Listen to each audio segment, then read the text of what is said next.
Fé, rapaziada, mais um NingaCast aqui. Eu sou o Guilherme, âncora e apresentador dessa bagaça. Eu tô aqui com os convidados pra gente poder falar sobre o antigo parceiro nosso, o Mano Castro Alves. Mas antes de começarmos nossa conversa, vou pedir pra que geral se apresente aí, tá ligado? Salve, rapaziada, meu nome é Lucas. Ferro, rapaziada, me chamo Gustavo. E aí, galera, eu sou o Felipe. E aí, família, Alisson aqui. Opa, aqui é o Vitor.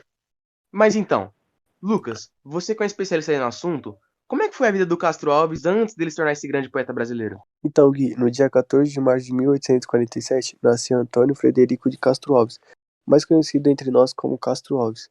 Sua família era uma família rica na sociedade baiana. Seu pai, Antônio José Alves, era médico, e sua mãe, Clélia Brasília da Silva Castro, era filha do Major Periquitão, que era rico. Ei, periquitão, é? Então, Periquitão, por causa que na época da guerra lá que teve, eles não tinham tecido para fazer o uniforme que era azul e vermelho. Aí fizeram o uniforme só com verde e por isso se ficou Periquitão. Já tava pensando Ah, nessas periquito coisas gigante. já, hein? E esse Major Periquitão, ele era rico. E é claro, com a família dele tendo muita grana, coisa que a minha não tem, isso influenciar na educação formal que ele recebeu. E também por diversos momentos vivenciados entre a sua juventude que influenciaram na sua mentalidade e suas obras. Castro Alves foi o segundo filho dos pais dele. Ele tinha mais 6 irmãos. Tá maluco, mano. Se eu brigo com meus 2 irmãos aqui, imagina com 5. Dá não. Eu tenho 3, mano, você é louco. eu já não aguento a minha única. Não, tá maluco. E um desses irmãos era o mais velho. E o resto, tudo eram mais novos. E o mais velho se chamava José Antônio. Quando ele tinha 6 anos, se mudou para um sobrado em Salvador. E nessa casa que ele se mudou, tinha acontecido um assassinato que ficou bem reconhecido na época, que se chamava o crime da bala de ouro. Morava nunca nessa casa, tá? E Nunca. com certeza eu preferia ficar debaixo da ponte do que morar nessa casa. Não Que moraríamos. E essa casa, esse assassinato, na real, que ele se mudou pra casa, tinha acontecido, influenciou bastante nas obras e nos poemas dele, né, que ele escreveu em diante. Em Salvador, ele estudou em um colégio chamado Doutor Abílio, que na época tinha outro aluno, nada mais nada menos que o Rui Barbosa. Em 1859, quando ele tinha 12 anos, sua mãe faleceu.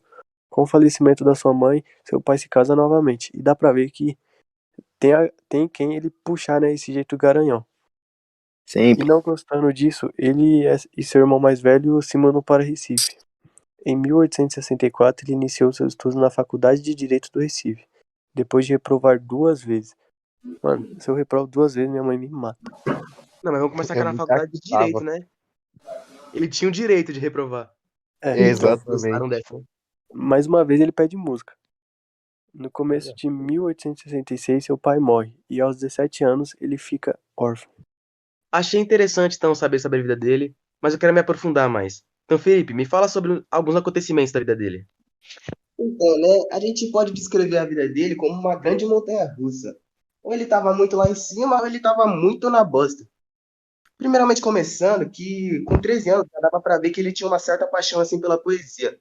Porque com 13 anos ele escreveu a sua primeira poesia e leu na frente da escola inteira. Eu não teria coragem assim de ler pra frente da escola inteira, Eu mas ia ele teve. gaguejar. Aí, quando ele tá um pouco mais velho, a gente pode perceber que esse cara foi feito para fazer poesia e só poesia. Que foi aí quando o Lucas falou, né? Que ele reprovou 2 vezes na faculdade de Direito. Mas mesmo nesse meio tempo, sabe o que ele estava fazendo? Poesia. Ele estava escrevendo poesia. O É cara aí nada. só nasceu para fazer isso, né? Então, Aí, um pouco mais velho, acontece uma das piores coisas na vida dele. O pai dele veio a falecer, né? Aí ele e a mulher dele teve que ficar cuidando dos outros 5 irmãos mais novos. Mas no mesmo ano, acontece uma das melhores coisas na vida dele. Quando ele tá lá de boa, viajando pro Rio de Janeiro, ele tromba, sabe quem? Logo Machado de Assis, que ajuda ele E Ave. é aí. o brabo, é o brabo. Rolê aleatório. Aí ele encontra Machado de Assis, e Machado de Assis já conta pra ele que vai ajudar ele a ingressar no meio literário. Não, interessante, interessante. Mas o que acontece depois que o Castro Alves ingressa no meio literário? Você pode me responder, Gustavo? Então, Gui, mano, nosso parceiro Castro Alves concluiu o seu curso de Direito na Faculdade de Direito do Largo de São Francisco, em São Paulo. E, mano, em 1868, ele deixou de lado Eugênia Camara, que era sua ex-esposa, mano, porque tá ligado, né, que um homem não consegue ficar só com uma, né? Tem que ir Para pegando não. várias. E depois desse acontecimento, né, o safado partiu o quê? Curtiu umas férias, né? Mas acho que não saiu como planejado. Pois em uma caçada, nos bosques da Lapa, o bichão logo tomou um tiro no pé esquerdo, mano, com uma espingarda. Ou Mano, ele tá Feliz bem, logo com ou os tá na pés de bosta. saci. como sempre, mano, ou ele tá bem ou ele tá na bosta. E outra, tá? Além do tiro, mano, ele teve logo a amputação, mano, do seu pé. Cê é louco, lamentável. Mas então, mano, vida que segue, né, rapaziada? Não pode ficar se lamentando a vida toda. Depois de tudo isso, mano, Castro Alves retorna para Salvador em 1870. E lá mesmo publica Espumas Flutuantes, o único livro editado em vida, mano, pelo homem, onde apresenta uma poesia lírica exaltando o amor e a natureza. Mano, praticamente é do mesmo naipe do poema Boa Noite. Mas agora, rapaziada, vamos chegar a uma parte bem triste, né, mano? Que é na data de 6 de julho de 1871. Nosso caríssimo Castrinho é a vítima de uma tuberculose e falece com seus 24 anos. Pois é, rapaziada. Nem tudo na vida são flores, né? Então, infelizmente, teve esse acontecimento aí, morreu muito jovem, né? Podia proporcionar muito mais aí. Muito, Mas muito enfim, mesmo. Se pra continuasse gente ia entender sair maior. melhor, sim, mas pra gente entender melhor como as poesias do Castro eram montadas e inspiradas, a gente tem que entender um pouco sobre a sua geração, tá ligado? A terceira geração do romantismo, que tinha aí 6 principais características. Entre elas, havia o erotismo e o pecado, que eu vou comentar um pouco sobre. Basicamente, o erotismo. Você já deve ter pensado, né? Coisas um pouco mais picantes, safadeza e afins. Algo que é pro lado sexual das coisas, lado erótico. Seja sexo, pessoas peladas. E o pecado? Ah, o pecado. Na mente já vem logo religião, Bíblia e afins. Pecar é fazer algo errado, geralmente. Onde nos poemas da terceira geração vemos muito isso. E a gente também consegue ver que eles são bem apegados a figuras religiosas. Mas enfim. Ô, Alisson, você pode me dizer qual que era a realidade social da época? Então, meu mano, a realidade social da época era uma só. Era o que mais marcava todos os poemas e artistas daquela época, chegava até em cima e embaixo, que era o abolicionismo.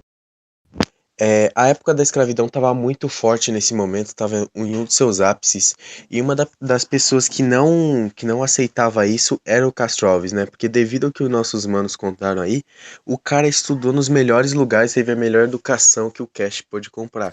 Então o cara não ia aceitar que tratassem um ser humano igual a ele, diferente só por causa da cor da pele. Devido a isso, é... Devido a isso, ele retratou em suas poesias a tristeza e o que acontecia dentro dos navios negreiros e como os escravos eram tratados, entendeu? Ele tentou, através das suas poesias, retratar o que acontecia nos navios negreiros e como os escravos eram tratados, para que assim começasse a pesar na consciência deles e eles começassem a entender que todos eram iguais e que aquilo que acontecia não era só flores e que eles eram todos maltratados. Outra coisa que aconteceu, um dos temas que aconteceu na terceira geração, que é muito importante, é a negação ao amor platônico. Que, como nas outras gerações, não acontecia, né? Não tinha o amor, nunca era realizado o encontro do cara com a mocinha. O amor era sempre inalcançável, o cara nunca conseguia ficar com a garota. Parece eu chegando na morena, entendeu? Não arruma nada. Aí chegou na terceira geração do romantismo, entrou o erotismo, como o Guilherme falou, entrou o pecado, entrou o amor real.